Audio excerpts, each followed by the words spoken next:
Start recording. Okay, cool. Um, okay, so let's get to it. Um, I let's. Oh yeah, I should stream for you guys. The I remember this best. time. Streams. Go live. Okay, cool.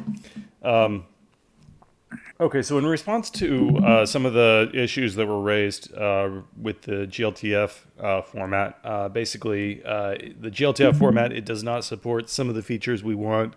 Those can be added into it because it does have an extension system, but it's a little bit complicated to do. And the fact that so many game models are still distributed in FBX format, still the majority of stuff that you buy and download is going to be in FBX. Uh, because of those things, we implemented our own file format. This is like an updated version of the LeadWorks model format. It's actually a completely different format, but using the same extensions, so it looks the same to the from the end user's perspective. This has support for LODs now in a single file. This supports the collider is no longer saved as an external file. It just gets saved along in the model.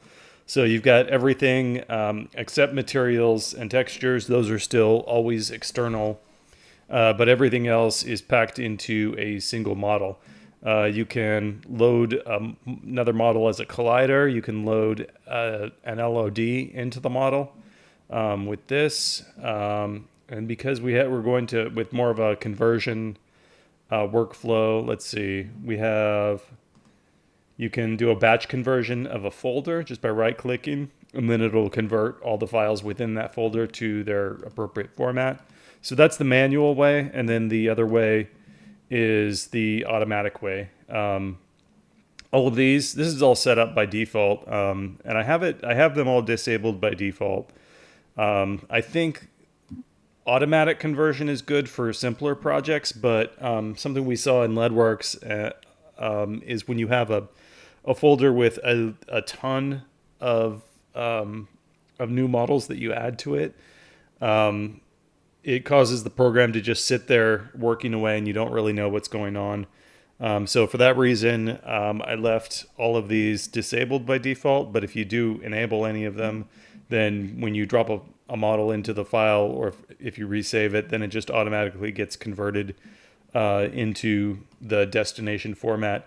And this works even even if you save it when the editor is turned off. It still will detect that change when it starts, and it'll convert that for you. So And that. Mhm. I just wanted to make a minor suggestion. On that dialogue, you might want to say like auto convert if that's what it's for. Rather than like it looks kind of like you're enabling the ability to Uh-huh. convert rather than like if you wanted it to auto, I would just put auto in front of the convert to PNG. That's just a suggestion. Or auto converters as in the options. Well, I don't this know. this is the options. This is where they're stored. Yeah. Well, I'm just like it's a naming thing. Like Oh, I think Wreckage is saying like it looks like you're Like for new users, it might be like, oh, this Mhm. would enable me to convert to PNGs, not necessarily always auto convert every PNG I toss in the project. So okay. I just put Yeah. autos to make it a little clear. That's all I'm just asking. Okay. Cool. Yeah, that makes sense. I'll do that. Anything about the model format? my on my side it says that the koala to GT the GLTF converters are actually broken on my end. Like I'm getting an error on. I don't know if that's because I have to like delete my script and re-download it, or but I updated my Ultra Engine today, and I'm getting Um, two converter errors. okay, I'll check it out later today. It's probably something very simple. Um, anything else? Uh, no, I mean the only thing I had tried was that I imported the generic character from LegWorks, and I was able just to resave it. But now I have to resave all my GLTF models. The editor doesn't like extract the material from the GLTF, right? I have to hand make create that now. No, it extracts it and it saves it as an Okay. ultra material file. Yeah, if you just right click on here and do batch conversion, it should do all of that for you. All right. And one last question. The thumbnails. Is that supposed to be like not working? Because it works on like PNG stuff and like my GIMP files, but it doesn't like work on like DDS textures or materials. Uh, if there's a Mhm. file that consistently does not work, please first try deleting the thumbnail cache. Do you I know where did that is? that. Okay. Yep. If there's a file that consistently does not work, then please upload it in the bug reports forum, and I will try it out. Well, it's just DD. It's like every DDS texture and everything. So. Yeah, it's kind of it's a little bit spotty. The thumbnail generation happens in a wait. What the heck did I just do? The Mm. thumbnail generation happens in a separate step, and so or it's actually a separate process. There's an executable that does those, and it kind of like runs in the background. But it is like prone to some problems. It's kind of cool because like that allows it to that approach allows it to generate thumbnails without pausing the program, Mhm. which is very good. But it is like because it's an external executable, there are some problems now and then, and I'll just keep working away at those and try to get it completely resolved. All right. There's well, and there's like, and it has to be an external program. It can't be like internal, like Ledworks did, right? Because Well, the thing is, like Leadworks, when it was generating thumbnails, the program would freeze. uh, With Ultra, yeah, it it just generates them on the fly, and so when you navigate to a folder, it you see the thumbnails like streaming in. It's more uh, complicated, but if we can make that work, I think it's definitely worth it. well, a lot of hiccups right now. So. Well, yeah, I mean it needs to work, but yeah. So who's seen the terrain? I saw you posted, and it looks like, yeah, it looks like Ledworks again. So I'm trying out this approach, and the thing is, oh yeah, I also fixed that so the LOD works correctly now in the 2D viewports. Nice. So terrain, you no longer have to worry about is the terrain selected, is it not selected? No, it just works. It's also faster because the terrain doesn't have to. You don't have to do the outline. It doesn't have to. The outline shader has to render everything twice that's outlined.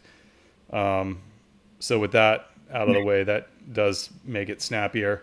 I like this because it feels a lot more solid to me. It feels like I'm not worried about the terrain like dancing away. I'm not worried about accidentally selecting it and dragging it, you know, over here. I don't have to. I find with the old design, like I had to. A lot of times, I would like be going back to over here and checking to make sure its position was centered. And the big reason for this is it makes the calculations for the vegetation system like way simpler. I was actually having a lot of trouble getting everything to line up right, and then yeah, because especially like I was trying to get the center of the of like a tree in the exact right spot so that its height was correct. I was having a lot of trouble with that until I just switched it to using global coordinates, and then I was able to line everything up exactly. Let's see. Okay, and there's a new tool here, mesh layers. It doesn't work yet, but the interface is there. Okay, so we want to add a new mesh layer. So let's select a model, create.mdl. Okay. It doesn't do anything yet because this is just the front end. So I have the front end, I have the back end already created, which was what I was working on before, and then this is the front end, and then over the next step, I'll be linking these things together so that we can actually control this stuff in the editor, because it's pretty hard to do it in code. Okay, so a mesh layer. What is a mesh layer? It's a grid of instances with some variation. You have some values for it. The seed, that's the random seed. That generates the noise that we use, the repeating noise we use. With a different seed value, you get a different distribution, but you always get the same distribution with the same seed value. Spacing, this is the space in between instances in our grid, basically. Probably 1-2 meters, something like that, maybe more. Probably not less, but maybe. You have a minimum and maximum slope. These are the slopes on which that the mesh layer can appear when you paint it. You've got a minimum and maximum height that so you can do things like underwater plants. If I say, okay, I want the maximum slope to be, let's say 35 or 25, and then I want the maximum height to be 0 for sea level, assuming my water is at 0. Then I can take a really big brush and paint the entire mesh layer over everything all at once, and then my seaweed plants, my underwater plants, will only appear where I want them to. Okay, so that's actually pretty much that's pretty similar to how the vegetation system works in Leadworks. But the problem is these different layers, they don't have any knowledge of each other. Like they space each other out, within a layer, everything is spaced out nicely so things aren't on top of each other. But if you have two different layers, they don't have any communication with each other. They can't see each other. And so you get things like trees growing. If you have two different types of trees, you get trees growing out of each other and, rocks and stuff. And they're like, it's like that episode of Star Trek where the people are like materializing like halfway through the walls and stuff. The solution is to have variations within a mesh layer. A mesh layer can have one or several models, and each model has some properties of its own. So you've got the alignment. It can be like in the center, which is just normal. It can be per vertex, and this is for like if you have a big patch of grass. Excuse me. This will make it so that the grass like morphs to the surface of the terrain, but it still sticks straight up. And then you have rotate to normal. That's good for rocks. That way it'll just like, if the rock is on a cliff, it'll just sort of tilt it over. That stuff looks really good. You have a probability value. This is the probability. It's going to be a value between 0 and 100. And that's the probability that model will be chosen in each slot, in each space, in each instance. You have the view range. That's how far away it is. Cast shadows. I've also added, shape, collision, and probably color as well. And so when the algorithm is laying out the instances on the terrain, it will randomly choose which subvariant here to use. So sometimes if it has a 50% chance of using this crate or a rock or a tree, then it'll choose that 50% of the time. That way you can have things that are more common, and you can have things that only appear once in a while, so they're used less frequently. And all of these instances, all these different models that appear in this layer, they have the same characteristics here, like the same maximum slope, the same height, the same spacing. But that will allow you to have different objects that don't appear on top of each other. So the way I see this working is probably you'll have like one mesh layer for like kind of your underbrush, so like grass and like small plants that appear everywhere. You'll have that, and that'll just be all across the map, except you probably don't want it on cliffs, and you probably don't want it underwater, or maybe not very up high because it's above the tree line. It's too high for plants to grow. And then you'll have another layer for like trees and rocks and things that are bigger that you don't want those to appear on top of each other. And you can think of each of those mesh layers as like a biome. So you can have one group of trees and plants and things that appear in one area, and you can just paint that all at once. And then you can have another group that appears in another area, and you can paint that all at once. You probably don't want to paint those on top of each other, but you could. And so I think when this is set up, I think what it's going to do is you're just going to be able to drag the brush across here, and it'll just paint a jungle for you. And this is something I really like ever since I saw like the editor from Far Cry 2. You would just draw some stuff and it would just randomly fill in a bunch of details. And of course, this is all using a very advanced system. Like none of these instances are actually stored in memory. They're all algorithmic. So because of that, it makes things extremely scalable. So this will be able to handle, in the future, it'll be able to handle very, very large terrains, like planet size, without consuming and barely any memory. It's just like it uses 1 bit of memory per instance. Instead of storing 64 bytes for a 4x4 matrix, which would be 512 times more memory. This actually does allow you to make maps, and there you can have huge, lush jungles, and they're not going to be very. Your maps are not going to be huge because of that. So it's cool because I think instead of talking about it, instead of just talking about ideas, I think hopefully next week I'll be able to actually show this stuff to you working, and I'm excited because we're getting to the point where we will be able to start showing off soon instead of just talking about technology. So that's very cool. I saw something in the terrain system also. When you have the Skype tool, there was a min and a max height. This is also new. Down here? If you go not in the mesh layer, I mean in the another tool, in the first tool, in the Skype tool. There down under is min height and max height. No, these are for so this is showing the material layers here, and then this is all properties of the material layer. Okay. I'm not sure if that might. Okay, so what it does is it normally just shows the material layers, and you have controls for them here. And then if you switch to the mesh layer tool, and then it's showing the mesh layers.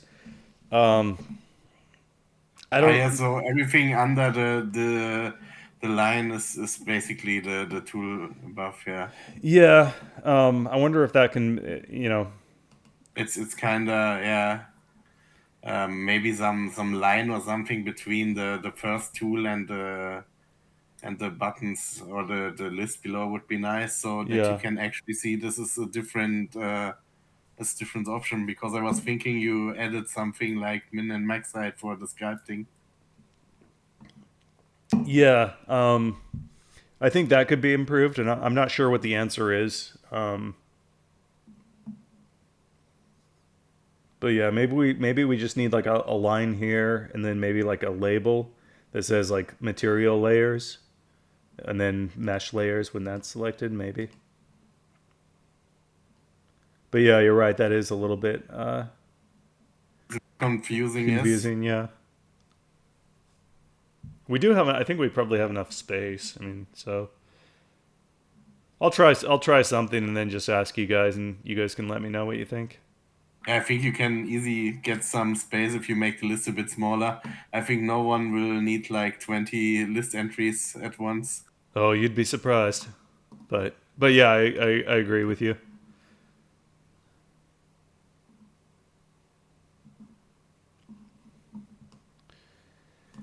Yeah, we're also thinking a bit more about example content. Let's see, do I have Tree, or what is that program called? Why do programmers come up with such goofy I'm bad at names? naming things. Well, you came up with legwork, so I know, but I also came up with Ultra. You bite Yeah. some trees, right? What's that? You bite some trees in Oh yeah, in yeah, yeah. I Quantum also Peak. okay. So I think they just used Treat to create these trees. it's possible.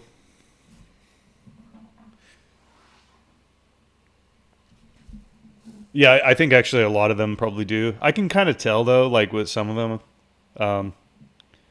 So I have been looking at trees quite a bit. So mm, there's two things we would like to do. One is we want to make a game that looks like SCP 5K, sort of, where it's like a interior space with a heavy emphasis of heavy focus on gameplay. I don't remember if we talked about this last week though or not, but that's one thing that we want to do, and then another thing we want to do is a tropical island, and the reason for that is because palm trees are actually the best thing that Tree-It makes. That's probably why they show off palm trees. Their deciduous trees aren't that great, but their palm trees are really fantastic. Their deciduous trees. So I've been looking at a lot of trees, and what I figured out is what makes things look good is when they're very full. Okay, so like you have two competing factors. There's the fullness of the foliage, to where you can't really see what's going on because there's so many leaves. That tends to look good. Like this is not very full, and that's why it looks bad. It just looks like a cylinder with some. I mean, this looks like it's probably okay. So you have the looks fullness like a of the tree, though. foliage. You have the fullness of the foliage, and then you also have the number of polygons. And what Tree-It tends to do when it's not making palm trees is it makes things that simultaneously look sparse and are also extremely high poly. So it's like the worst of both worlds because it runs terrible and it looks bad.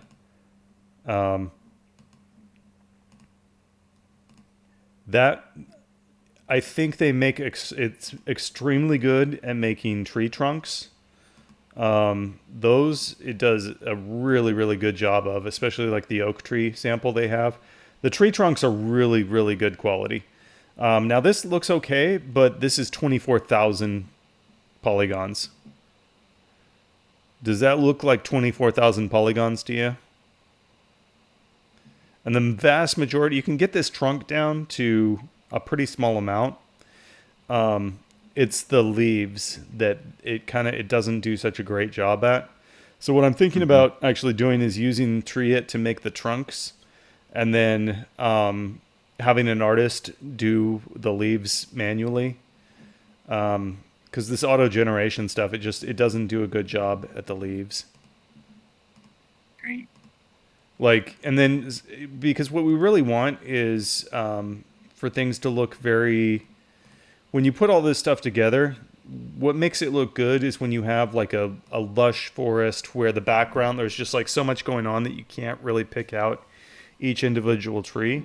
What looks really bad is when you can pick out each individual tree, and especially this is actually the thing I think this is what I was using for testing last week. It just looks like a stick with some things sticking out of it. This looks really bad when you cover a hill with it, because there's not like, let's see. Well, yeah, because it by itself it looks fine, but like if you have like millions of them, it's gonna look kind of bad.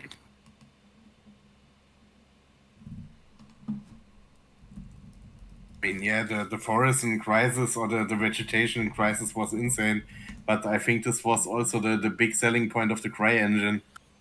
I remember when they was It releasing still it looks public. For a 20-year-old game, it still looks good. Oh, this is okay. This is a good example. I like get you the picture. You gotta be careful. I think that's concept art. Oh yeah. Yeah, that's why it's such a great example. So you can't really here. You can't really see.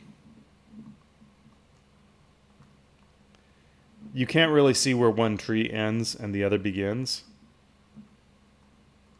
In fact, if we can like extract some of these models and just look at them and see how this is done, because I don't think these are super high poly. But what looks good is when you have this lush background, and then when you do that, then it's okay to have some stuff in the foreground that looks more like this. Then this looks okay, but you really need like that base layer behind everything. See, these would look terrible if it were just by themselves, but because you've got all this coverage in the background, that makes it look really good. That's what I've kind of figured out. And so it's a real challenge trying to see these trees. They probably look terrible by themselves, but when you've got a bunch of crap in the I background, mean, you can easily look at it for yourself. Just download the CryEngine and Yeah. create a vegetation with it. that might not be a screenshot. But yeah, Yeah, that's I kind of agree. what I've. You should probably boot up Crytek stuff, and Yeah. because this is like I think Crytek did, a phenomenal job. It still looks good, even 20 years later. It still looks amazing. Yeah, I mean we Such can render all of this stuff no problem. I don't think it's super high poly either. I think it's just kind of an artistic, some artistic techniques. It's also like the lighting too. The lighting, like if you screw up the lighting, everything falls apart. Maybe, but Here's something. and that's what I have found. Um, so another thing I found is like you don't want a lot of exposed tree trunks on the ground. You want to have like you want to have a okay. So most trees they're just sort of like it's just a cylinder for the first like 8 feet, and then there's a bunch of stuff up at the top. And so when you're walking around in first person view, all you see are a bunch of cylinders. You definitely want to have like some stuff you want to have a lot of growth at eye level like this does. Because otherwise you just see a bunch of sticks and it's like super high poly, but you're not really getting the benefit of those extra polygons at all.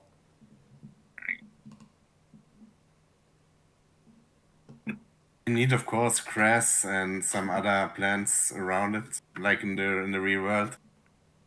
I mean, if you go in the forest where are only trees and like some from human generated forests, they look pretty bad, to be honest. Yeah. Yeah, so this is what trees look like by themselves.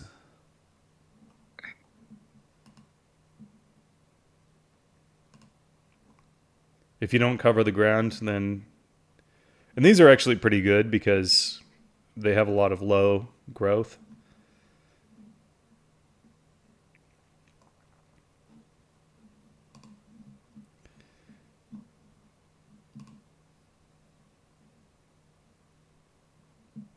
That's from remastered. Yeah. You can tell because it has more of the like yellow light.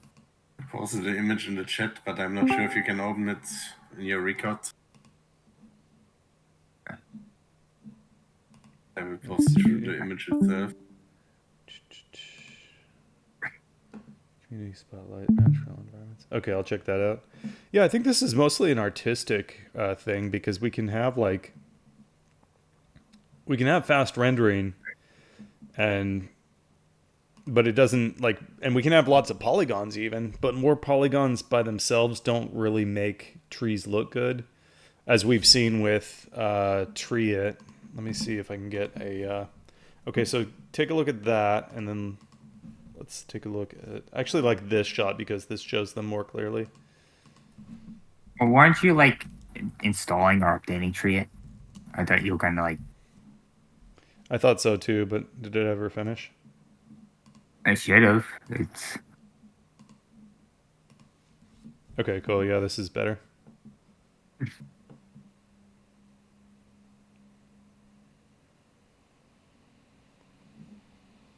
Okay, so I don't know how to make anything with it. I just go to the samples. Oak.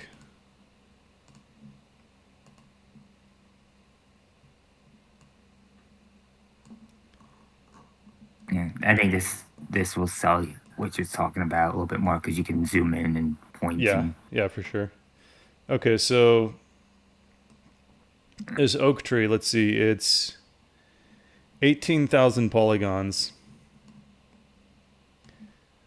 The trunk But looks pretty good, and I've actually worked with this, and I can get this trunk down to like 1,000 polygons, like all the trunk and the branches. Um, it's 18,000 polygons. Let's see, is there a wireframe? wireframe right there.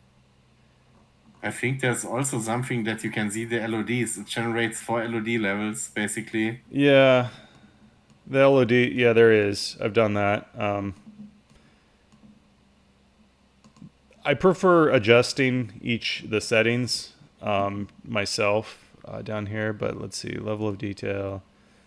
Let's go to 4. Let's look at the lowest one. Okay.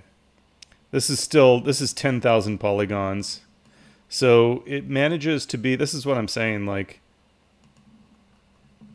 it's 10,000 polygons and it's basically see-through. Like, there's a lot of, this isn't very lush. If you try to cover an area with this, you're going to have a bunch of blank spaces. And at the same time, these trees, I guarantee, I don't know how much polygons they are, but I guarantee you it's very low. These are probably too low, actually. But you can adjust the thing, the stuff in the option level of detail thing.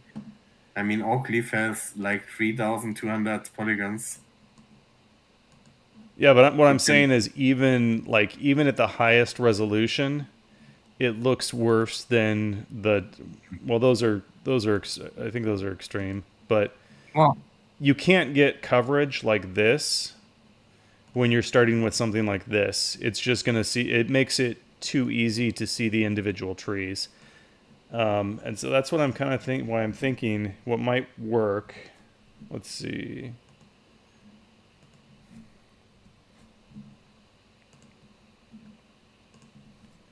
Get rid of these leaves because they're not very good. Let's get rid of the knots. How do we get rid of the leaves? I also think, just a quick tangent. I also think one of the reasons why Crisis has a lot of it looks so full is because it has a background layer to it, which we can use the render layer system to generate. It's pretty much like it's like a 3D skybox, pretty much like how Half-Life 2 did it. But Okay. yeah, so Um, and that's we. let's just adjust the trunk sides. We don't need 35. We can bring that down to 18. Whoops. The type in. Yeah, it looks exactly the same. Trunk sides reduction. Is that higher or lower? I have a question.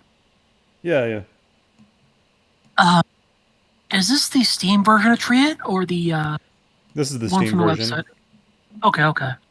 I was curious because I saw the graph on the right hand side, and I'm going like, that's not the normal version of Triad, so, like the free one. Yeah. Either way, thank you. The Steam version has a bunch of sample trees that come with it that are very useful. I mean, to be fair, it costs like €3 or something. Yeah. Yeah, it's not that bad, but Yeah. I think they justify the price by giving you examples and everything. Yeah, Yeah, it's worth it. Yeah, totally. Like, I'm curious. I was curious because this looks very similar to an older version of the speed tree I used back with the Unreal Development Kit. So back with Unreal 3. So Branch sides. 4. Yeah, 4 is good. Segments, we don't need that many. Oh, that's too few. That's good. Don't need that many. Okay, so we've dropped it down to 6,000 polygons. And if I did more work on this, we could get it, let's see, 6,400. Yeah, so you can get something like this down to like 2,000 polygons, and then you can make LODs of it. And I'm Can you thinking, show the mesh again, the wireframe, yeah, and zoom to the bark that we can maybe see if the details are modeled or if they use normals. It's using normals.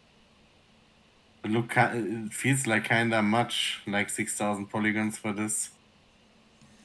what's that? It looks like, yeah, 6,000 polygons are a bit much for this result. Okay. That's probably mostly in the branches. Let's see, branch count. Let's just focus on the,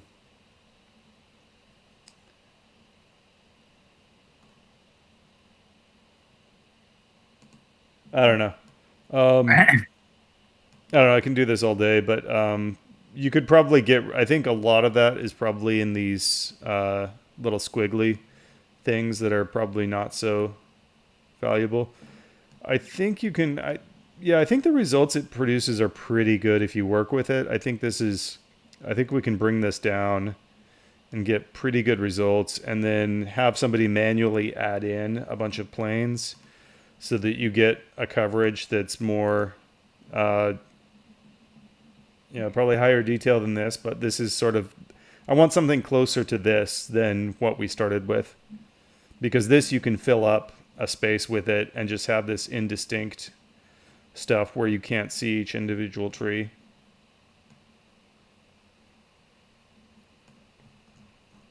But that's what I found, like looking at trees, like the problem with like,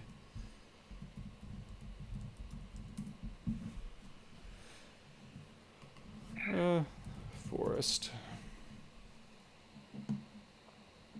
The problem with you see with a lot of these things is if they look good, then they're they're like a million polys each and they're not for games. Right. Or you get a lot of stuff that these would look okay with, like if they were in front of something else. But I think the really hard thing to find, let's look for an oak tree, is a low poly oak tree with good coverage. That's like, that I can tell is a million polys. Let's see, real time.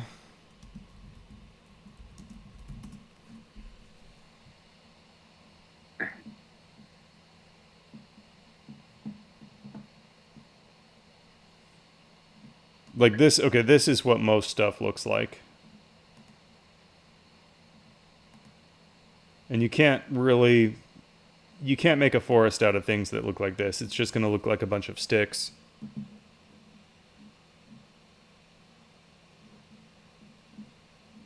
You could have a look of this to this side as well. I think this is more for games. It's not the best site for models, but they got a lot of. GameDevMarket.net. Yeah, at least it's focused on games. I think you need trees with like a lot of branches in the middle and top area. Because I'm looking outside my window right now. I live in a very rural area, and I just look in the backyard, and I just see like gray where all the trees cluster. Mm-hmm. So I think it's like they all have to be around like the same height, and they all have to. And some trees like tilt, some trees are broken because you get nasty windstorms. So yeah, and we like, can insert those into the mesh layer system and have like, you can have like a 10% chance that some broken tree model is going to be used or whatever, or 5% or whatever you want. Yeah, I think like if you can create like a dense forest of just nothing but like just trees without any vegetation. I think this that's a package good above start. here, this kind of good. Okay, well, okay. What's that? This package which you have or which you had open right now is kind of okay, I think. That? And basically this, yes, could be kind of okay. Well, what I like is they're going. It seems like they're going more in the like they have the right idea, you know. Like they're not just modeling a stick with, a few leaves stuck to it with, and each leaf is its own is an individual. That actually looks pretty good. That yeah, like that distribution of detail actually looks pretty good.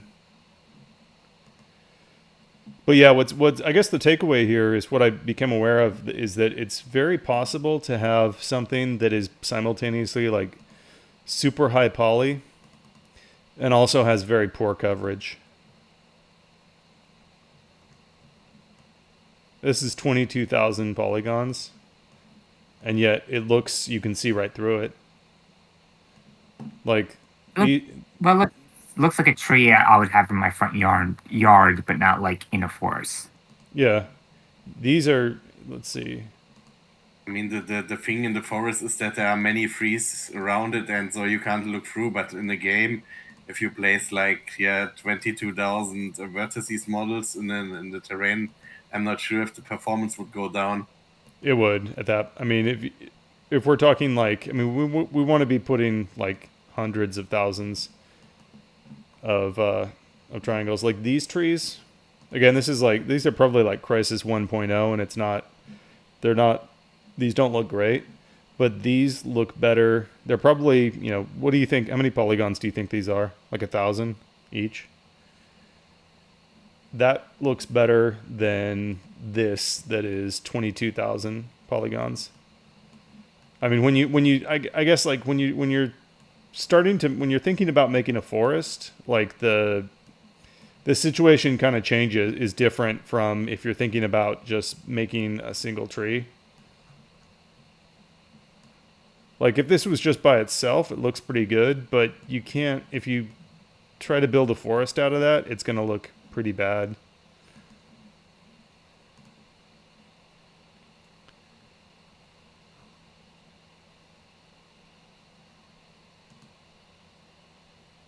I think the Soul Yeah, package, when we looked at in Game Dev Market, has the exact number of or less poly or less vertices than one tree in Freehit. Yeah. So there's definitely like an artistry to it. Now these are excellent, I think. I think the leaf textures on the less dense trees or the ones that look less dense, I think the leaf textures just need to be like thicker or like more dense leaves packed in the texture rather than because that's why the palm trees look so great. The textures are really all together on the leaves or wherever those palms are. Yeah. I think they probably need to use like bigger I think You they can need to get the use same bigger planes. effect with the bigger blocks. Yeah, bigger blocks that just With had more- much yeah. denser, with less alpha points or see-through points. Yeah. Yeah, because they look very sparse. I think this stuff looks awesome. I think this looks better than Crisis. And if we need to bring the polygon count on these down a bit, that's okay. But yeah, these look really cool. And I actually think these will do, I think the LOD will work out really well for these. The trunks are really detailed on those. Yeah, and They actually have but you detail. can remove that whole layer like in the first LOD level. Well, but I mean, it looks better on the palm trees than like the other ones look almost flat, like flat cylinders. That one you can actually see the lumps of the palm trees. Yeah. These look awesome. I mean, for $3 or something, the program is really good. Yeah. But, yeah, I think for games it's hard if you want to have many frees. Yeah, what I'm saying is just like if we try to make a forest and fill up our mesh layer system with trees that are not suitable, then it's just going to look like a lot of sticks. It'll look like a tech like a programmer's tech demo, but it won't really look right. This is awesome. I like this.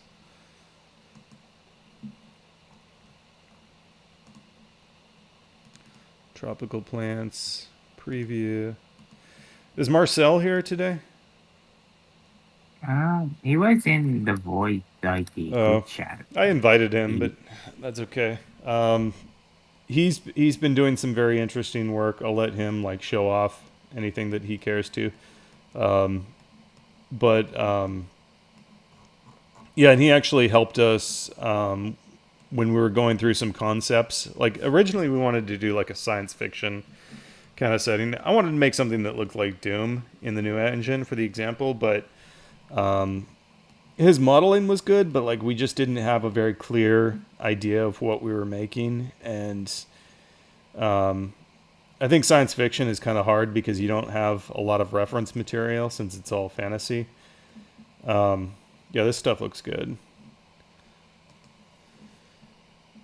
So he did make some models that just like I think we're not going to end up using them, and that's part of the creative process. The cacti look really good too. Let's see, because when you're doing creative work, a lot of times like you end up throwing away a lot of your work because it just doesn't. You realize like some aspects are some aspects are better than others. Yeah, this stuff looks really cool. I can get rid of those flowers on the top. I love the needles.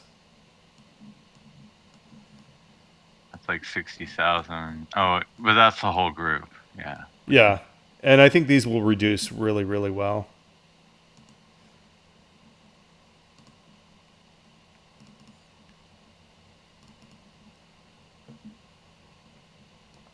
These look awesome. Other way would be just use SpeedTree, but it's also more expensive. We can also redistribute these. Can you with SpeedTree? I think you can sell the stuff you made. You have to check the license.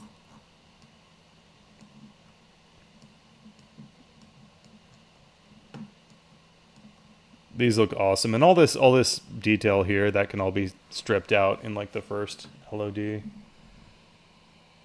These actually look a lot like what they. I guess they probably use SpeedTree for Cyberpunk 2077, but they have like Joshua trees like this in the desert that look very, very similar. These are native to California.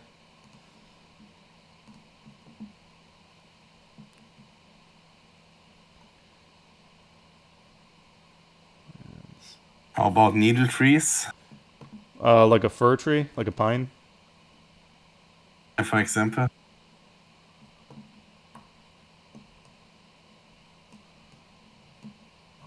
This got 5,000 pulleys. It's okay. Yeah, and you can probably cut this down without. Let's take a look at the wireframe. Wait, what did I do?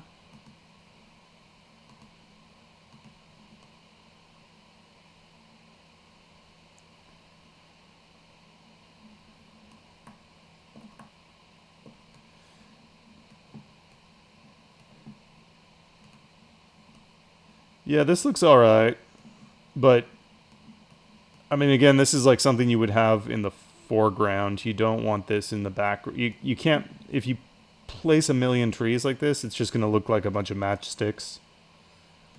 We need like that full coverage in the background that really fills everything up.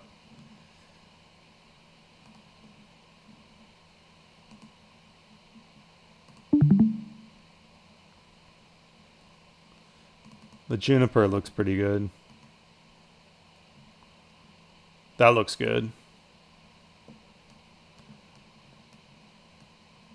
Yeah, this one's only 3,100 polys. And the reason it looks good is because everything's vertical, so it covers everything up very well. It looks very full.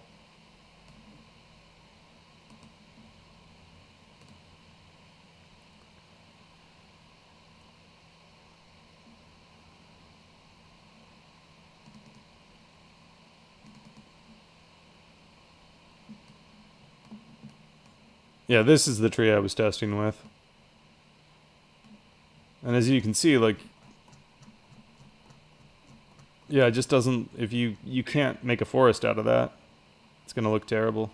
Got some very bare spots in the middle that go Yeah. straight through the center. And it's 3,000 polygons. I mean, I can add more leaves, but It doesn't cover it. yeah. Let me add more mean, branches. Would be interesting to see it in the engine itself, if it's covered or not. Like if you adjust the height from the other trees, and if you place them close to each other, then maybe it should cover. Well, also the that was in backgrounds. this is the tree I was using in my video from a couple weeks ago. Let's see. So I can show you what it looks like, and it's not great.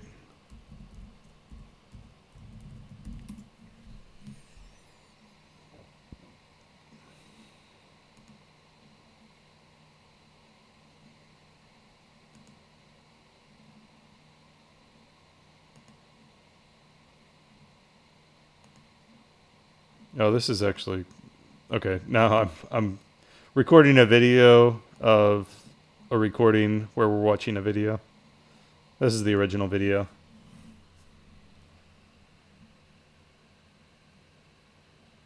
Oh, the LODs here are, I was using the original LODs from the program instead of our own generated imposters here. So they look okay by themselves, but like you need something more in the background to fill everything out. Like especially in the hills, like here, it just looks Oh, like a that's bunch of what. sticks. Well, also you can actually, again, with like a skybox or a render layer behind the world, like unreachable mountains and all that too, can help. Yeah, but there's plenty of stuff in like Crisis where it doesn't you can't see anything like that behind. You can only see like 50 meters because it's so dense. So yeah, you need like you need like some kind of meat on your sandwich. So, yeah.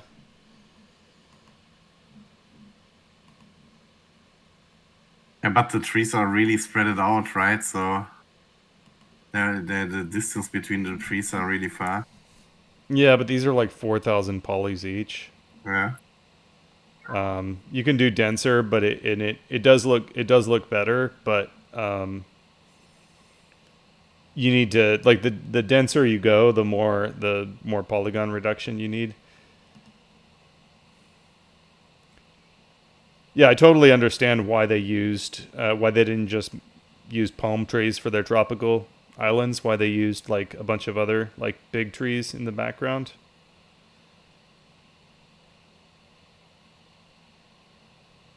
It's pretty hard to make a forest out of just sparse pine trees.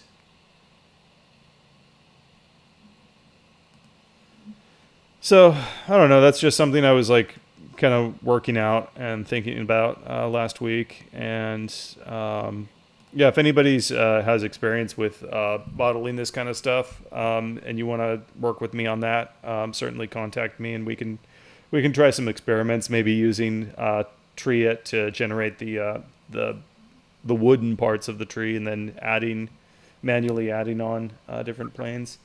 Trash can useful. You have good taste in trees, but what if all their polygons you insert 100 trees into the engine? It won't slow down? Probably not. I mean, it depends on. Let's see these. ultraengine.com. The ones I posted here were like 20,000. Those are 20,000 polygons. So you probably don't want to use that as like your base tree. But if you have if you have 20 or 30 of these, then I think you're fine. If you try to make a forest out of these, I think you'll simultaneously have bad performance and it'll still look sparse. So I guess the takeaway here is just adding more polygons does not make a forest look okay. forest rendering is different from tree rendering. Like, you have to think about it differently. And then the other thing is just adding more polygons is not the solution.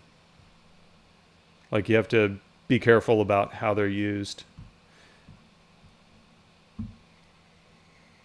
I mean, an idea would be like you can define an extra mesh layer as background mesh layer or something that you can insert there some models, and if you are with the camera at the given point, it replaces the trees and use another layer then or something that you can fill up the background. Yeah. I don't know. Anything that any existing games, Crisis or whatever else. I mean, we should be able to match that, like, technologically. Um, it's just, yeah. I mean, I don't think the rendering itself is a problem. I think it's just the. I think there's some artistic issues there that we're sort of discovering. Maybe you should really just install some game engines, some other engines, and have a look how they did the stuff. Yeah, for sure. Yeah, I think we could also look at SpeedTree a bit more. But SpeedTree is a problem. Unity was buying this, and if you use it in your engine and sell the stuff with your engine, I'm not sure if they are happy about it. Well, I So mean, you need just to definitely see check the license. just to see how they did the modeling and stuff. I mean, mostly, like, to me, the puzzle is just like the planes that you use to represent leaves. That, I think, is what makes the difference. That seems to be what makes all the difference in the world. Simply using, because you're under severe restrictions because you can only have so many of these. But simply the arrangement of planes that you have like this, and also the normals are pretty important. Like, you want to have the normals, you want them all pointing upwards, but you don't want them all straight up because then it'll look flat. I think ambient occlusion helps a lot with this stuff too. I think that can be baked, actually, or yeah. But yeah, just simply the way they found to arrange these planes in a pleasing way so that you get a lot of coverage from all directions. That, I think, is, if we understood that better, then that would be more powerful than making the renderer faster or adding more trees. Just simply that artistic problem. But something to think about, anyways.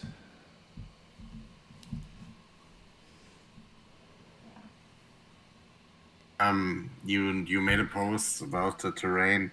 So if it's now possible only to use one terrain in a scene, or can you still use multiple terrains? I haven't made any. So in the editor, it only, like, the current build of the beta, it only allows one. It only allows one terrain. In the engine, there's been no changes.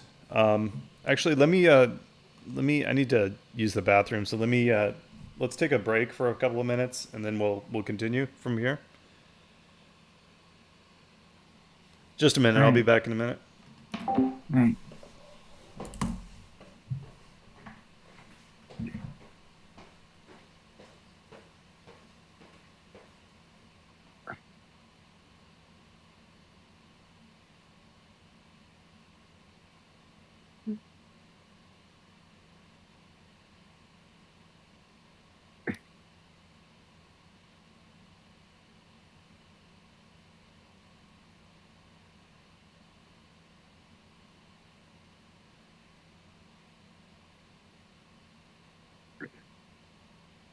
I think the good thing about SpeedTree is that there is a version for games and a version for films.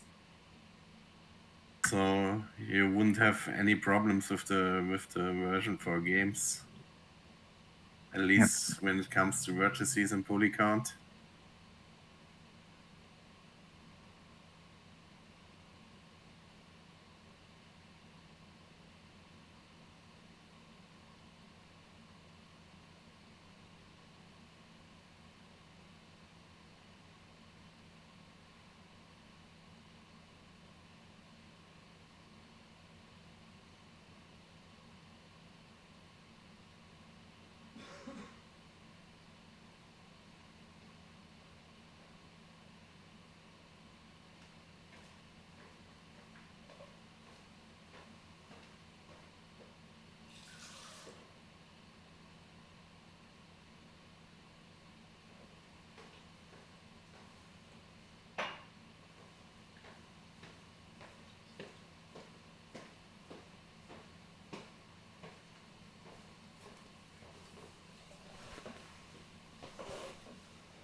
Okay, so sorry about that.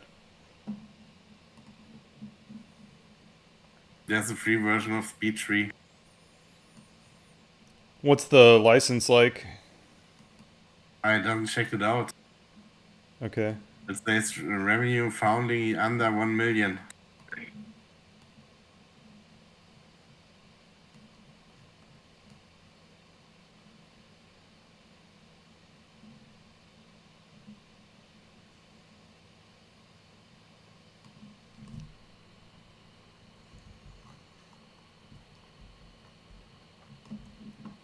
And how big can the terrain be in the editor? Or Let's what's the see. maximum size of a terrain? Okay, so that's a bug, by the way. It's not deleting the train when it should. I have it set to 4096. I think I actually added a size bigger, 8192, and then you can also adjust the horizontal scaling at startup.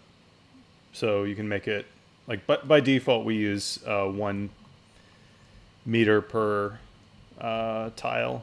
So I think 8192 is a reasonable maximum. What do you think?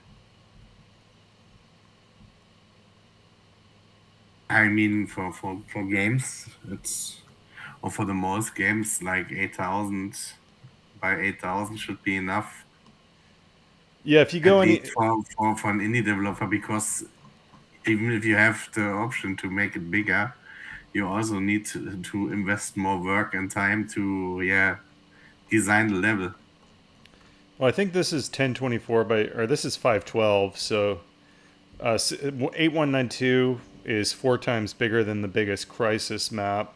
So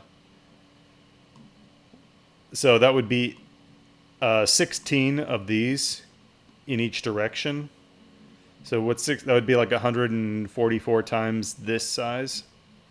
If you go anything bigger than that, I think at that point you need to start thinking about streaming because it gets to be too much memory. And you also have the 60. You need 64-bit floats at that point, probably. How do you guys feel about this design?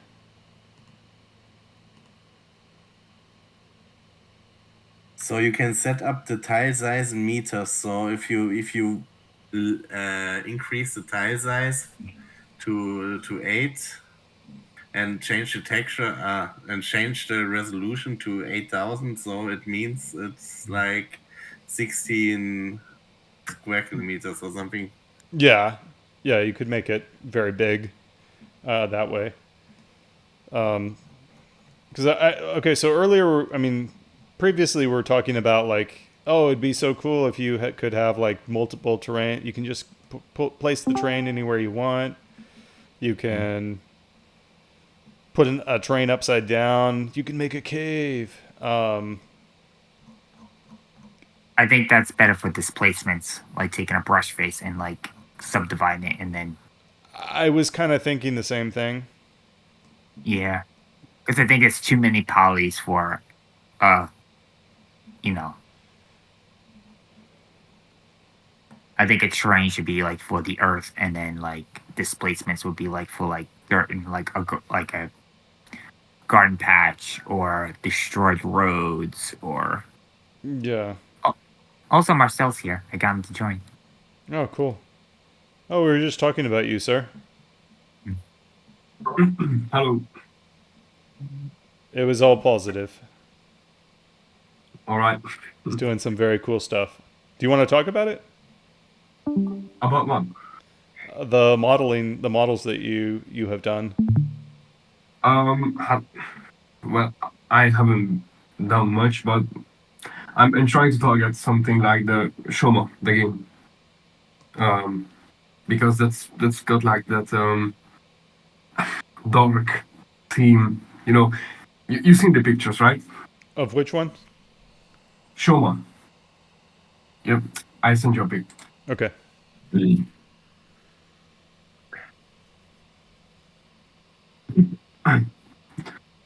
Um.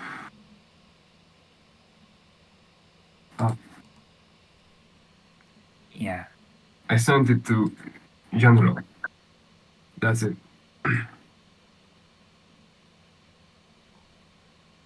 general. Oh yeah, yeah, that looks good. Yeah, and so Reap will make the levels, and then we will just swap out the assets to the models I made. Yeah, we've been having a conversation about that. What we're doing right now, I'm trying to do is like figure out like how big things should be and how like stairs should like the size of stairs and the size of because I'm used to like Source Engine where it's like how like Cyclone was kind of developed with how the measurements are in Ultra Engine, how we want the player to be a certain height and the door to be a certain height and everything. So the levels need to be a little bit bigger than how like Cyclone was developed. So it's kind of messing with my head because I like everything uniform. But Yeah, I think right that, now, no, it's just right now I'm doing like a reference scale, and I'm gonna push that, okay, cool. and you can like look at it and see like, oh yeah, that looks right, or this is too high, or this is too low, or the stairs are too close together. So we can work out the sizing, Yeah, of like how. Like, I think the no, go problem ahead. with how Valve did things in especially in the earlier games, I think that causes a lot of problems because there's not any real scale, and so nobody really Right. knows the size things It's are. like it's like an imaginary scale, but it's like it's a programmer friendly scale. Let's just put it that way. Yeah, But it's not like, but the idea is that you want to be able to put on a VR helmet and everything looks right. yeah, and also you want to be able to like if there's no like you need like a consistent scale because if you download some 3D model from some third party, Right. I mean it needs to like fit in. Before we like get lost on this, are there any thoughts about this change for the terrain? This is also like we did another change where like the world settings it only allows one directional light in the editor. You can still have more in the game, but like in the editor, we added this restriction, and because of that, you have a little bit. Because we're making assumptions about how things are, then we can have some more interesting controls and stuff like this. Is everybody okay with this change? I don't see any problem with it. I mean, I'm more interior design, so I don't care about environment lights that much. Besides, like my test maps and all. I mean, as I write in the forum, I am personally fine with it, but you should consider that it's not the point to go in when you look at other engines. Well, when you look at other engines, I see things that I see a lot of bad decisions. Honestly, yeah, it's like I think we're kind of at a point right now where a lot of the stuff we've done over the last like 2 or 3 months is simplification. So like going from Vulkan to OpenGL, we did that because it made everything simpler, and we're getting much better results. This here, moving the sunlight into this dialogue, that's simplification. The terrain, the way it was, where you could move it around and rotate it, that was like another thing where it turns out it probably didn't make such a great user experience. Like just having it centered at the world origin, once you make that assumption, then you can. It makes things easier both for me and I think for the end user. Yeah, I think if there's like one lesson I've learned, okay, so like with Leadworks, I made a lot of decisions because that was the only way I could get things done, because I wasn't as skilled as a developer then, and I also just didn't have the time or the budget to do it. And I'm actually seeing there's like a lot of value in basically being lazy and cutting corners. Like at this point, like I'm looking to cut any corners I can. If you guys find something else that I can simplify or that I can get rid of, please tell me.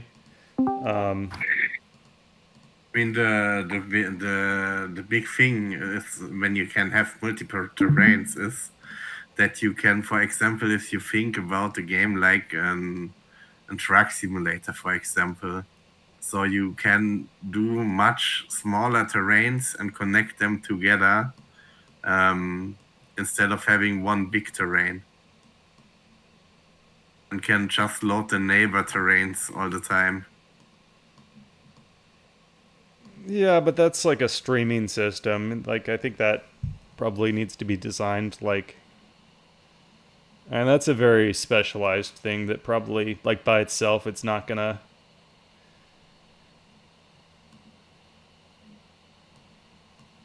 If we want to do a streaming system, then let's do one. But like, the way I was thinking about this was like, if I was designing a level and I wanted like a patch of terrain in one area because there was like a yard or something, then I could just create a little terrain there, and that would be cool. Beyond that, I don't think it's super useful.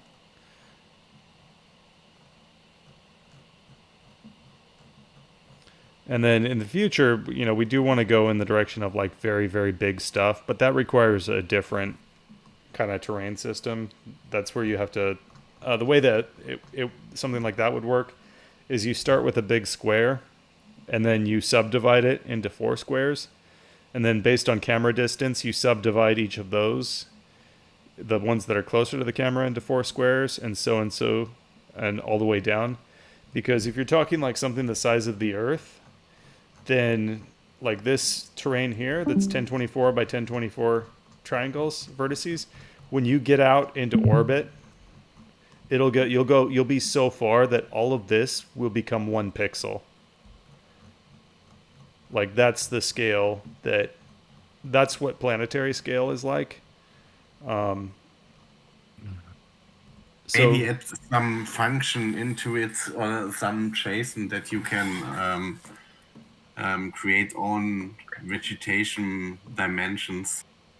What's that? I'm not sure if it would be a cool idea that you can create own dimension for the terrain. For example, if you want to make a bigger terrain than 8 by 8, 1000 pixel, that you just could add them into this list, some external JSON config file or something where you can put in own numbers.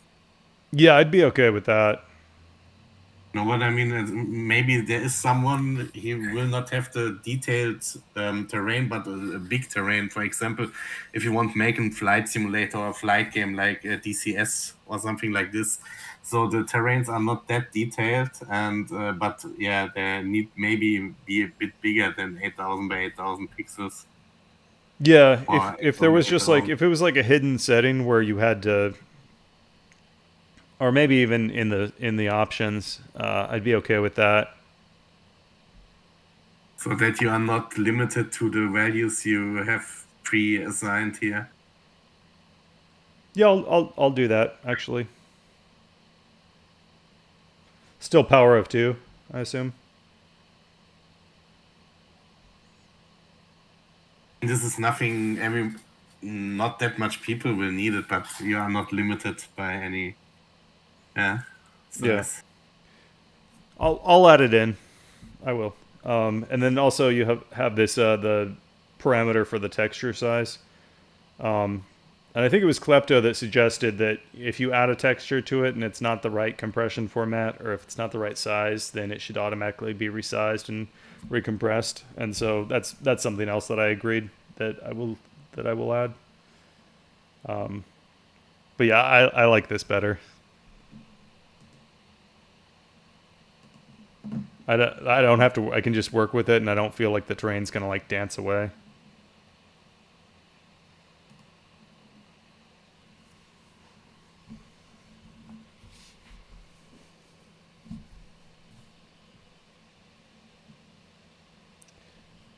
Yeah, so Reap is basically in charge of level design.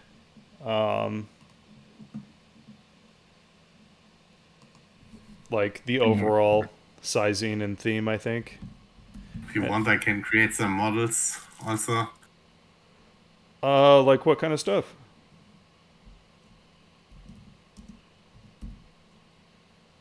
So yeah, What I have kind some of? spare time.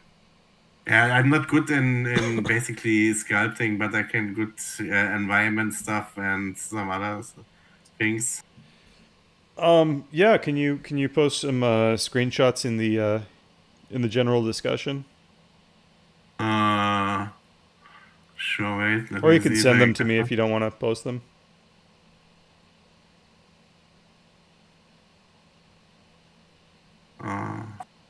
can post them, but I need to find them first. I think I posted some a few days ago in the Location screenshot unknown. channel, but What I want to know is Oh how. my God! It is dark. Yeah, it is. Also, how do we not know where we're at? the name. It says location unknown. I was looking at some screenshots of this, and the texture layout is so rough. It looks like a bad Half-Life 2 mod.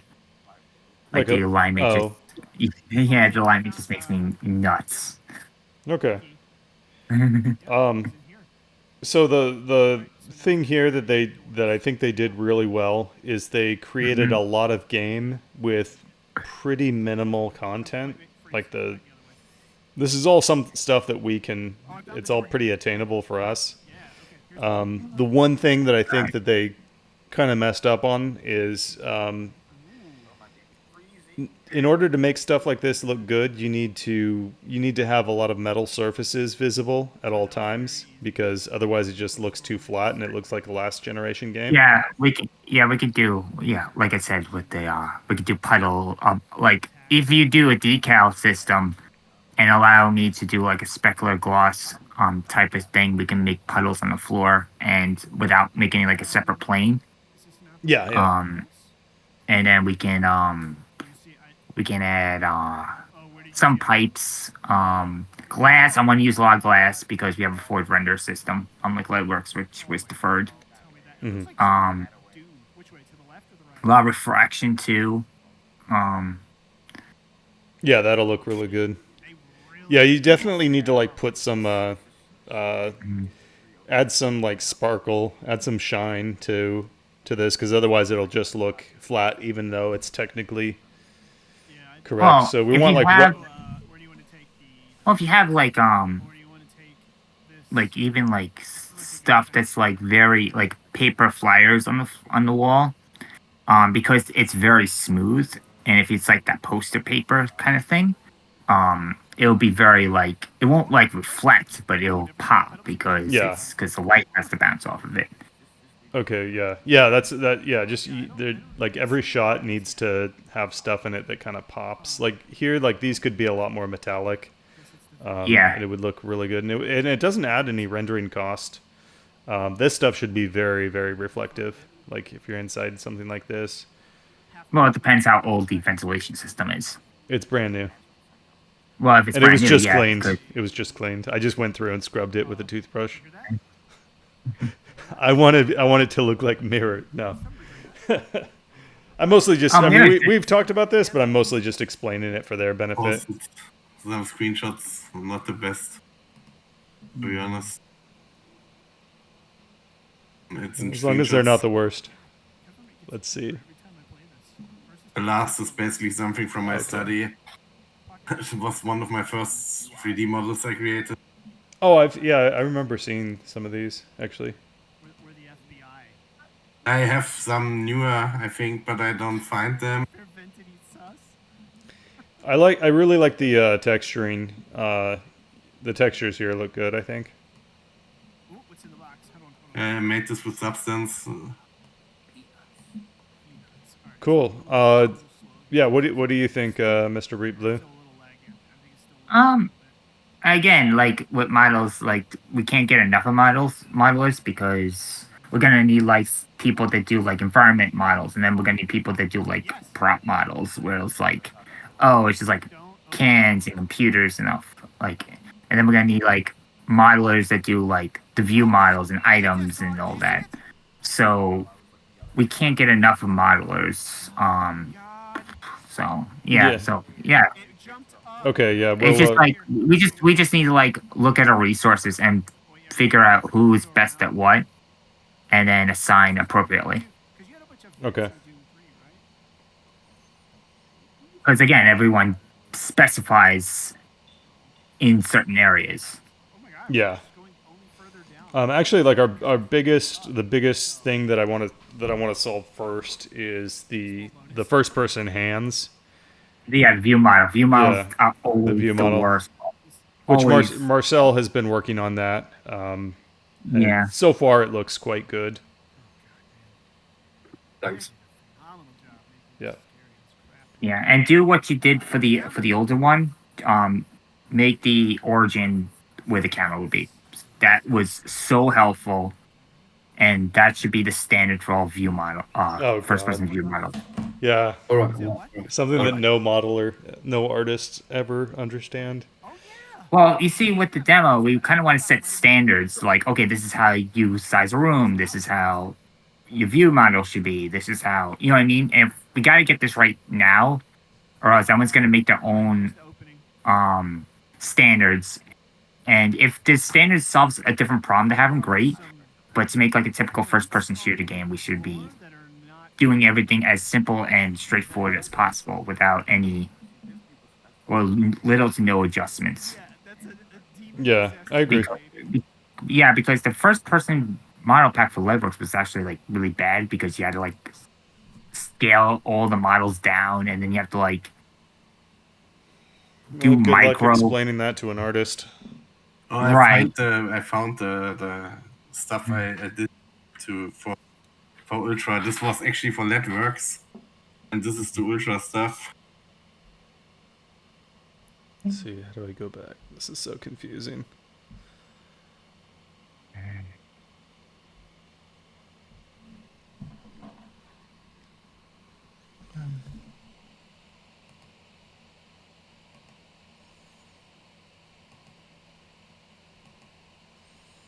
Yeah, I think we can use you.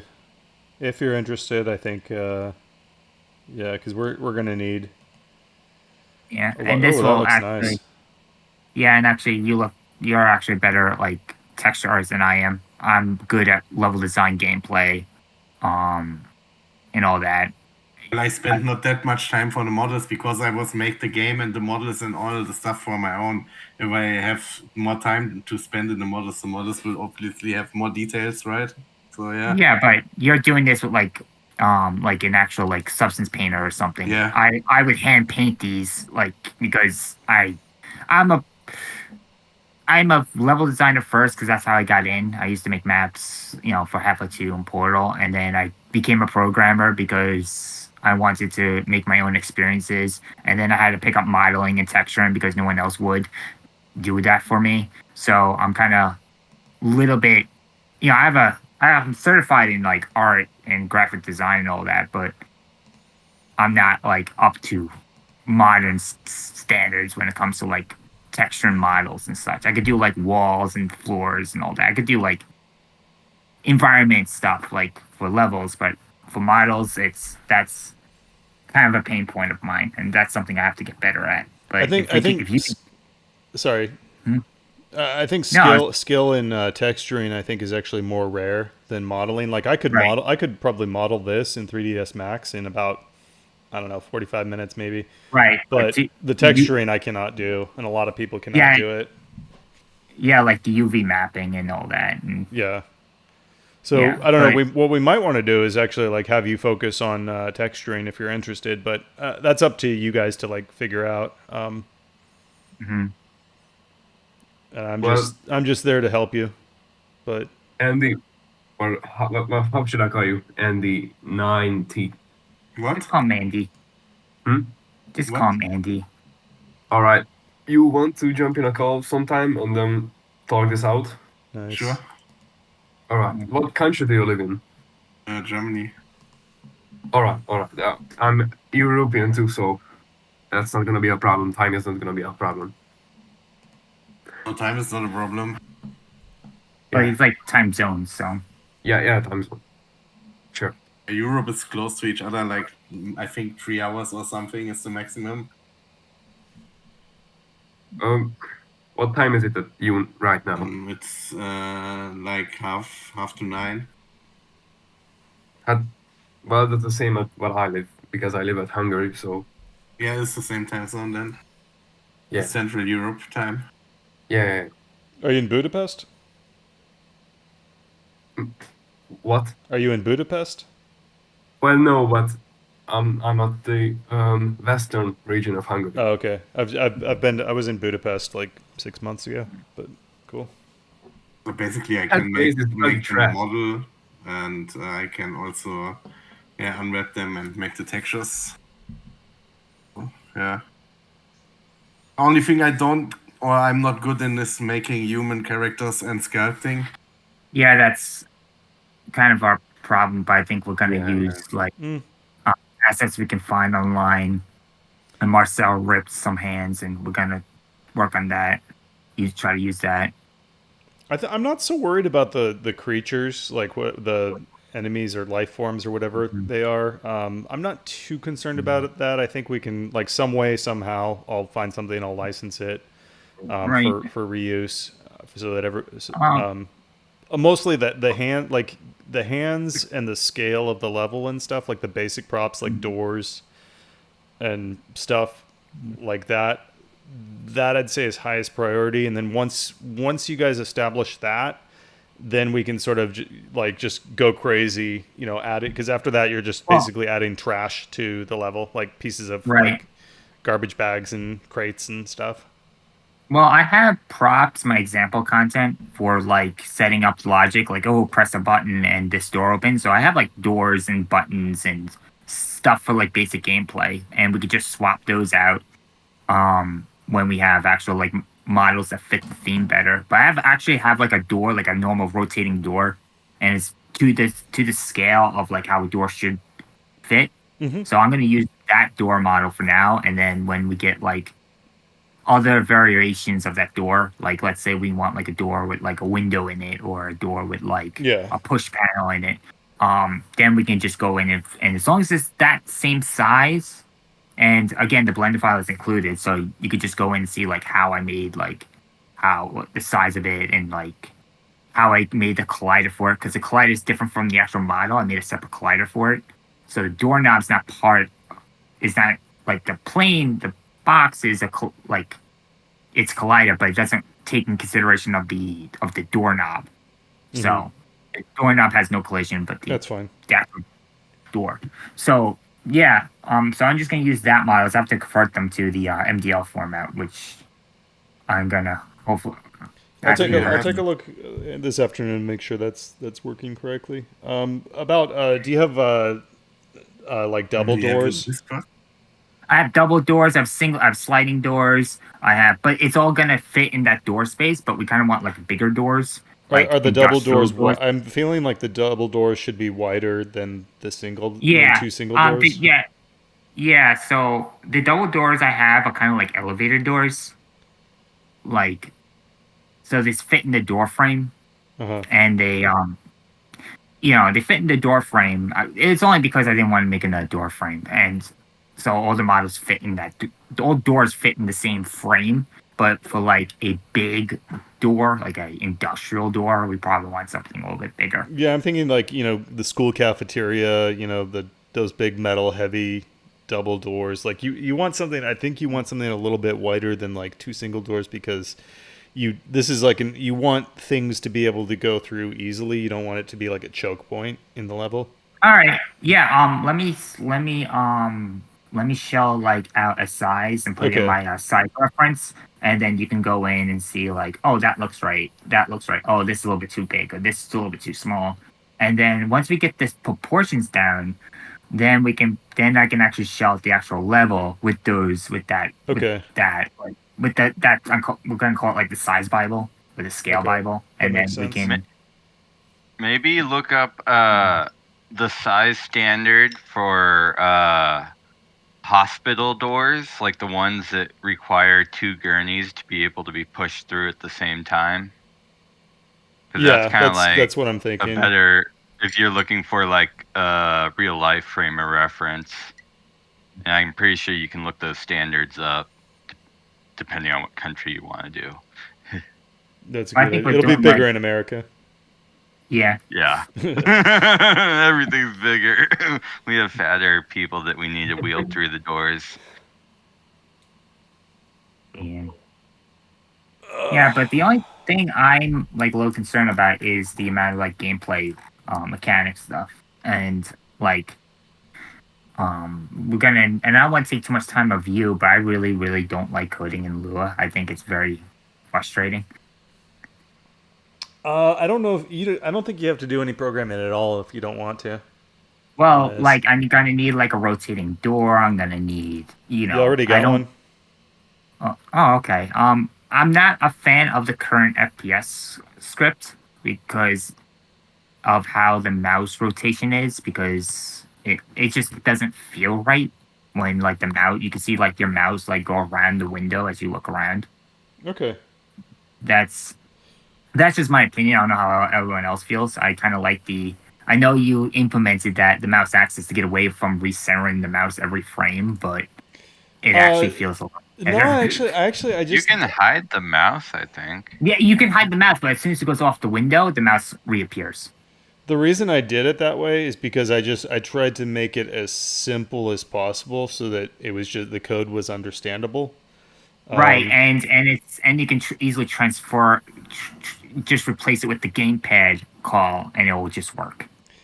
Yeah, I think what we're probably going to do though is make like a more complete first person controller with like picking up objects, and I'm not going to try to make it as separate components because that's just unnecessary complication in my opinion. Where you can pick up objects, you can shoot weapons, which is why I need hands, and Well, health, Flashlight. we're gonna need that. health. We Health, might want to ammo. make that a separate system, on a separate component, or we might not. I'm okay with it either way. Yeah. Pickup, like Half-Life 2 pickup. Like Yes, you and can I'll pick up fix his the phone. pitch so that it stays level. Yeah. Yes, I'll do that. Yep. Um, And interaction, of course, where you press E or something. yeah. Do Yeah, we the- want like HUD? Do we want like HUD hints, like press E to do this? Because that requires like that gets very sophisticated when you think about that. Because then you look into key bindings and all that. I don't got want to the deal with component. key bindings. I mean, I just want. No, I'm it's- okay it's a with mess. just. Yeah, I'm okay just having the WASD hard coded for now. Right. I got a component made for my survival game, which I started, where you can interact with some stuff. If you want, you can rewrite the script a bit. What does it do?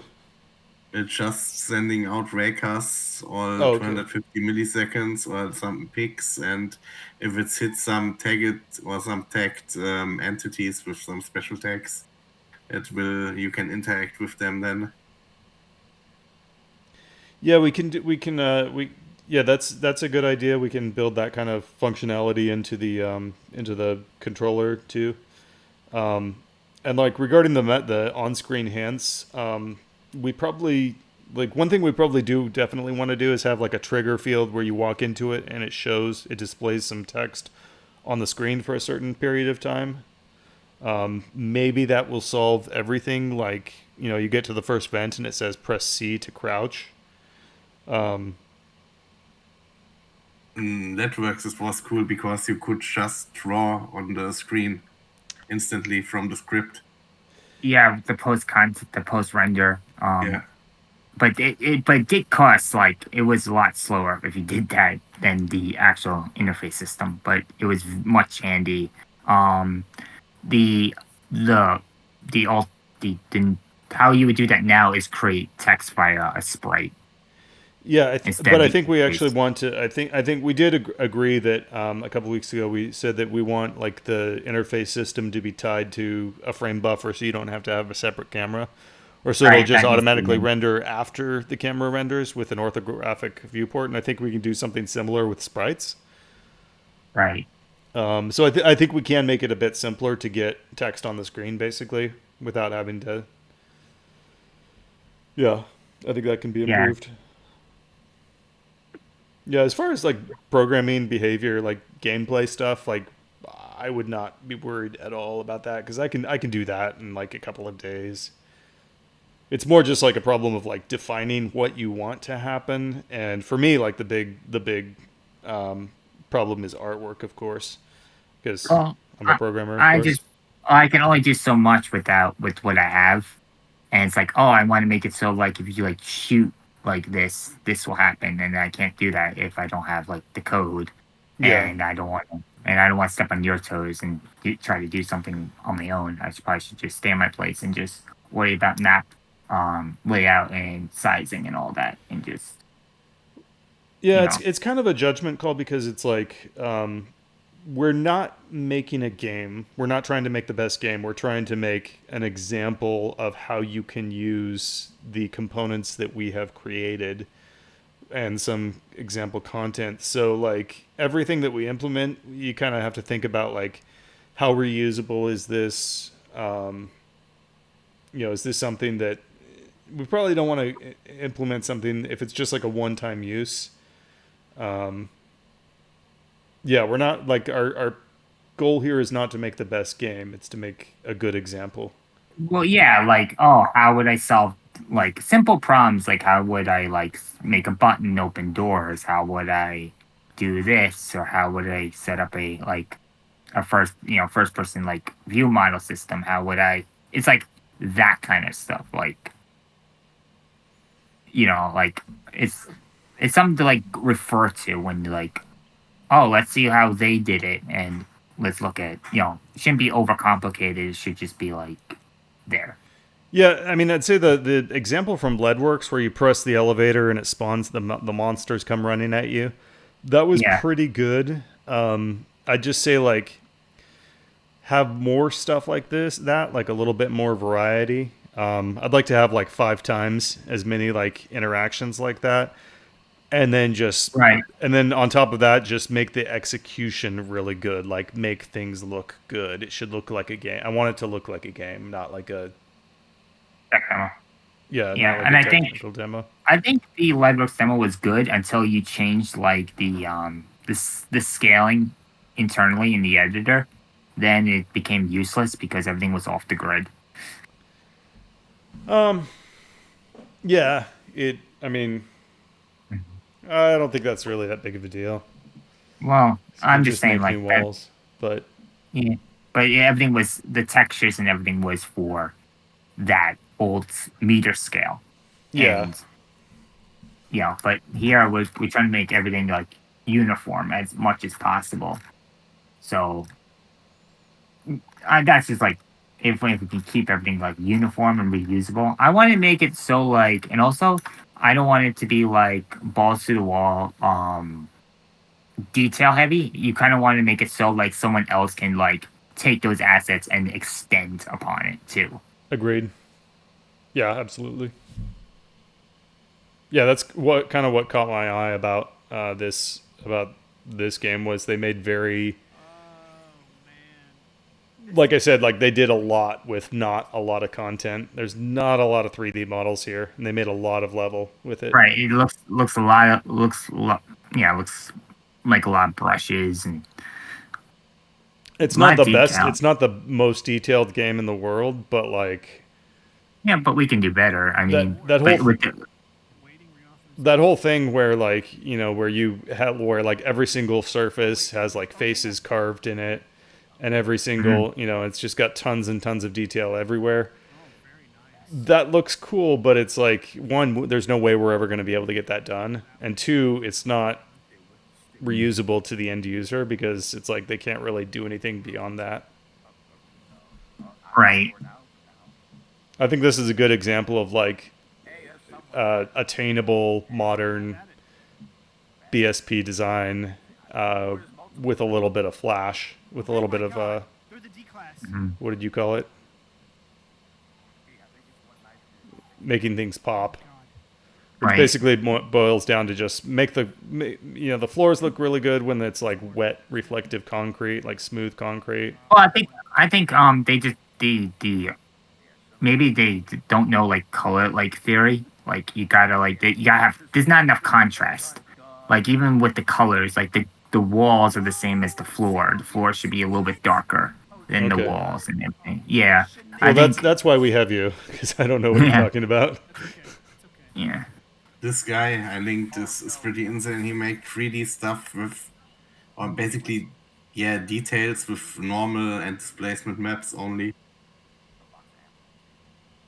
He I knew is it. just making all the 3D stuff with substance.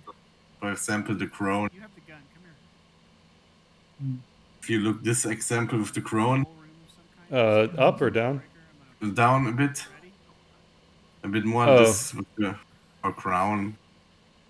So you can see it's only a few faces, and every detail is made with Oh, nice. substance. Oh, wow. Oh. Yeah. That's super efficient. Oh, he just phased through the door. One other thing that that you can do actually that I thought of is if you have an area, and you guys don't have to get to this. It's just if you do. So most of this level is just like flat surfaces. So it's like you can't really add more polygons to this wall and make it look better. Well, I would try to bevel the corners a little bit, Okay. but I would need the slice tool. But what you can do is if you do have an area where, like, let's say there's a hole in the ground, right? Mm-hmm. And you have like rebar, you have exposed concrete, and you have rebar sticking out at weird angles. Uh-huh. If you put a lot of polygons into that, then it will look like the whole level is more detailed, right? Well, how I would do that is I would make like a rectangular hole, and then I would just fill the hole with models, and I would use the vertex tool to do like the top layer of the concrete, and then in the middle would be like the model, like the concrete model, the rebar, and all that. Okay, but however you do it, like what I'm saying is if there's like a place where the surface is broken, if that area has very high detail, then it will I think it'll kind of give the appearance that the entire level is secretly composed of like real materials like that instead of just being paper origami. But that you guys might not, if you guys don't get into that, then that's okay. I can try to make something like this with Substance Designer. Actually, not with the painter, with the designer. So you can basically create an own texture with bump mat and normals. But I don't know if the engine is supporting this really well. What's that? Like this guy did with the crown. That just looks like technique. that just looks like a normal displacement, which we should be able to handle no problem. I don't think we have a parallax occlusion mapping shader in there, but we can add that without any problem.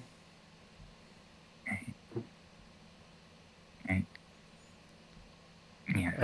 Definitely talk to Reap about any ideas you have, and I'll just let him be in charge of that. Yeah.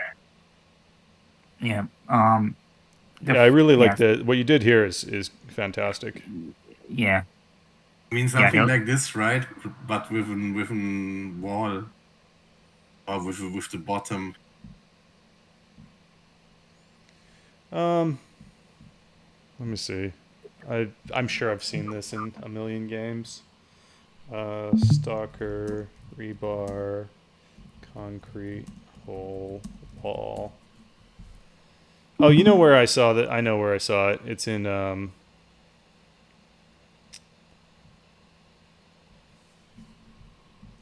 Okay, this gave me really wrong results that I did not want. Leadworks, underground. This is what I'm thinking of, actually. This 3D model, the opposite wall, if you guys have seen this, the opposite wall of this has like exactly what I'm talking about. It has like a place where there's a chunk missing in the wall, and there's a bunch of like exposed concrete and rebar sticking out of it. Yeah, we can do that. Like that'll be like near final pass. We do all that Definitely. nonsense where because we just cut because right now we just want raw geometry for gameplay. We want to make sure like spaces don't feel too tight. Everything's evenly spaced out. The enemies can navigate around, and then we use the shell, and then we like build everything around the shell, pretty much. So if there's like a place where you could enter with the shell, but now there's a model, and that's obviously not a good thing. So I'm gonna be placing a lot of like just random CSG boxes, and that's supposed to be like crates or a desk or something. And like, oh, I want a desk here, or I want like a table here, and that's where like you get ammo or get health. And one thing we can do is we can make a component where it can do random generations of pickups too. So it's just ideas we can like do later on, but so this way people that would be cool. Yeah, inclined to check because there's gonna be a lot of dead ends and a lot of like storage closets and a lot of areas like Left 4 Dead. They use that negative space to fight the zombie population, but they also used it for like put like ammo and supplies around. So that's kind of like how I'm gonna handle those dead spaces, like because we're gonna need those not only to make the level feel like more natural, but to also like we need like a reason for the player to actually go into there. And yeah, so sounds good to me. Yep. So all right, so next week, I think I'll have the first implementation of mesh layers actually working in the editor, and so at that point, you guys will be able to play around with it, and hopefully we can start like showing off the engine a bit more. Because after that, the only thing I've got left is particles, decals, C# implementation, and like I think I mentioned, I'm using a compute shader for the culling for the mesh layers system, and I've learned enough about that now that I'd actually like to replace our culling system with a compute shader, which would eliminate the latency. It would just eliminate that entire thread and about 200 kilobytes of code. That would be very, very cool. But I think, like doing this project now, we can polish some aspects of the editor because there are some things still that like I still want. I know you added drag select, but then you like removed it, and I also want to see how big I'm making things without like a grid. Oh yeah. So like have it display dimensions. Yeah. Okay. I'm gonna need that if I'm gonna shard a level. Like I can't eyeball the entire thing. Yeah, for sure. I agree. So I'm just gonna do size mockups. I'm gonna do the editor version first, and I'm gonna need you to proof those sizes, and I'm going to then recreate at least most of the examples in Blender, so Marcel can just load Blender and get an idea how big to make things, based on your like approval, and we'll just go from there. We'll just take it day by day, and one piece at a time. One piece at a time, day by day is how we will go. Okay, sounds good. Anything else from anybody? Oh, it was only an hour. 2. Oh, wait, no. I forgot we started at 10 o'clock. All right. Thank you, everyone, for coming for another great episode of Ultra Weekend Workshops. Trashcan Useful is typing something. Let's see what he closes us with. Hopefully something inspirational. In P for no problem. It is truly not a problem. All right. All right. Have a good week, you guys. All right. Bye. Yep. Bye.